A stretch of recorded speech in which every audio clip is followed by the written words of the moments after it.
सुप्रभात बच्चों। आज हम कक्षा 6 की पलाश हिंदी व्याकरण की पुस्तक को पढ़ेंगे। इस पाठ का नाम है वर्ण विचार और उच्चारण। इसमें देखो, आप जानते हैं कि भाषा जो है अभिव्यक्ति का साधन है। भाषा के विकास के साथ भाषा का लिखित रूप विकसित हुआ और इन्हीं चिन्हों को वर्ण या अक्षर कहते हैं। किसी भाषा के लिखने के ढंग को लिपि कहा जाता है। वर्णों का समूह जिसका कोई अर्थ होता है उसे हम शब्द कहते हैं। वर्णों द्वारा ही शब्दों की रचना होती है। वर्ण किसी भाषा की मूल इकाई का आधार होते हैं। क्या अक्षर और वर्ण में कोई अंतर है? देखिए, भाषा की सबसे छोटी इकाई या ध्वनि जिसके और खंड या टुकड़े नहीं किए जा सकते उसे वर्ण कहते हैं। आगे, वर्णमाला किसी भी भाषा की मूल ध्वनियों को एक निश्चित क्रम में लिखना वर्णमाला कहलाता है। वर्णों के क्रमबद्ध और सुव्यवस्थित समूह को हम वर्णमाला कहते हैं। हिंदी भाषा की लिपि देवनागरी है, जिसमें मुख्य रूप से 11 + 33 44 वर्ण हैं। इसमें 11 स्वर हैं और 33 जो हैं व्यंजन हैं। आगे देखिए, अनुस्वार व अनुनासिक नासिक्य व्यंजन कहलाते हैं। इसमें संयुक्त व्यंजन भी हैं, जैसे श क्षत्रिय, त्र त्रिशूल, ज्ञ ज्ञानी श। और इसमें क्या है? विसर्ग अंग। इसका उच्चारण ह की ध्वनि के समान किया जाता है, यथा जैसे छ, जैसे ह की आवाज आ गई बीच में।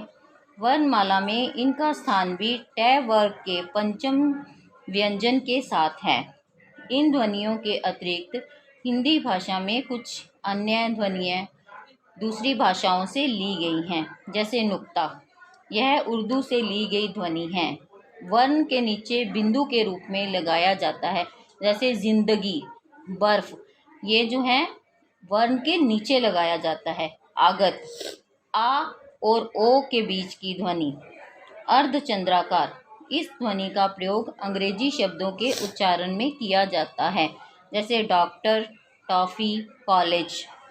उसी तरह से वर्णों के भेद। वर्णमाला में 11 स्वर और 33 व्यंजन होते हैं।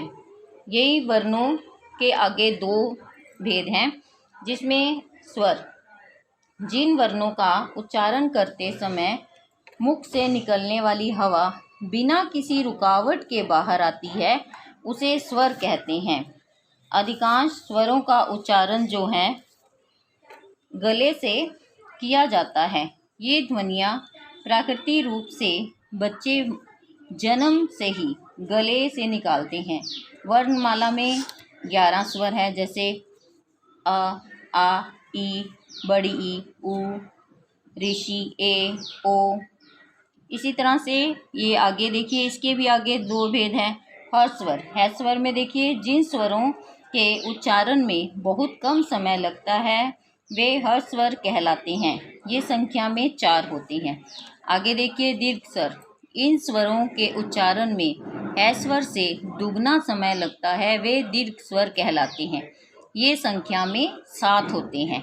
प्लुप्त स्वर, जिन स्वरों के उच्चारण में दीर्घ स्वरों से भी अधिक यानी तिगुना समय लगता है वे प्लुप्त स्वर कहलाते हैं, जैसे राम, ओम आदि। इसी तरह से स्वरों की मात्राएं होती हैं। स्वरों का प्रयोग जब व्यंजनों के साथ किया जाता है तो उनका स्वरूप बिल्कुल बदल जाता है। उनके मूल स्वरूप के लिए कुछ चिन्हों का प्रयोग किया जाता है। उन चिन्हों को हम मात्रा कहते हैं। जैसे आ, मात्राओं के साथ कमल, कुछ भी वर्ड बना सकते हैं। उसी तरह से अनुस्वार, जब किसी वर्ण का उच्चारण करते समय हवा नाक से निकलती है तब उसे दिखाने के लिए शिरोरेखा के ऊपर बिंदु का चिन्ह, शिरोरेखा यानी ऊपर जो है बिंदु लगाया जाता है, उसे अनुस्वार कहते हैं, जैसे कंघा, रंग, संग, अंग आदि। अनुस्वार पंचम वर्ण के स्थान पर बिंदु के रूप में प्रयोग किया जाता है, जैसे कै वर्ग कंघा, टै वर्ग खंडित, तै वर्ग संत, पै वर्ग में रंभाना। अनुनासिक क्या होते हैं? जब किसी वर्ण का उच्चारण करते समय हवा नाक और मुंह दोनों से निकलती है तब उस वर्ण के ऊपर चांद बिंदु लगाया जाता है, तो उसे हम अनुनासिक कहते हैं। जैसे चांद, हंस, महंगा आदि। उसी तरह से विसर्ग, इस ध्वनि का उच्चारण है के समान किया जाता है। यह स्वर नहीं है, इसे ए के साथ जोड़कर अंग्य की तरह लिखा जाता है। जैसे हम ए अंग बोलते हैं उसी तरह इसका प्रयोग प्राय शब्दों के अंत में किया जाता है, जैसे अतः, प्रातः आदि। और आगे देखिए व्यंजन। व्यंजन कौन से होते हैं? जिन वर्णों के उच्चारण में मुख से निकलने वाली हवा में रुकावट या बाधा आती है, उसे व्यंजन कहते हैं। यह हवा तालु, दांत, ओठ से टकराकर फिर बाहर निकलती है। जिस तरह से व्यंजनों की संख्या कितनी है? 33 संख्या है।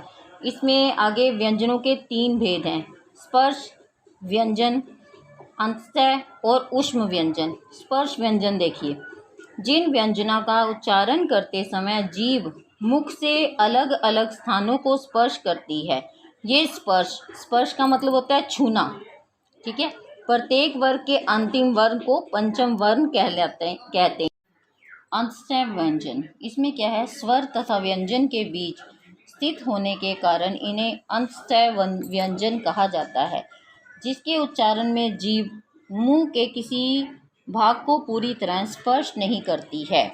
ये व्यंजन संख्या में 4 होते हैं: य, र, ल, व। आगे ऊष्म, जिन व्यंजनों के उच्चारण में मुंह में ऊष्मा पैदा होती है वे ऊष्म व्यंजन कहलाते हैं। ये भी संख्या में 4 होते हैं, जैसे श, षटकोण, सैसपेरा, है हाथी। इसी तरह से हैं उच्चारण। हिंदी भाषा के वर्णों को मुख से बोलना जो है उच्चारण कहलाता है।